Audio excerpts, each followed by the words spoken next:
The Wow Signal Mystery. Noong 1977, isang kakaibang signal ang natanggap ng isang radio telescope mula sa kalawakan.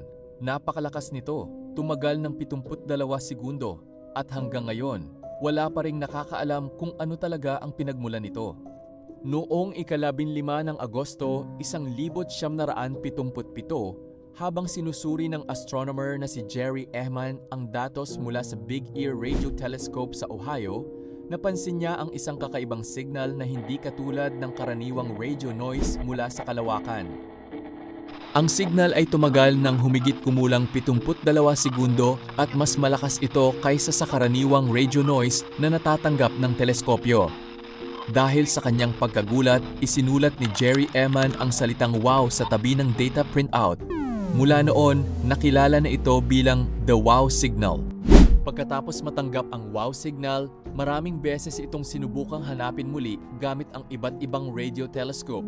Ngunit sa kabila ng maraming obserbasyon, hindi na muling natanggap ang parehong signal. Hanggang ngayon, wala pang nakukuhang kaparehong signal na makapagpapaliwanag kung saan talaga ito nagmula. Kung muling matanggap ang parehong signal sa hinaharap, maaaring mabago ang ating pag-unawa sa kalawakan. Pero sa ngayon, ang wow signal ay nananatiling isa sa pinakamalalaking misteryo sa kasaysayan ng astronomy. Ikaw, ano sa tingin mo ang pinagmulan nito?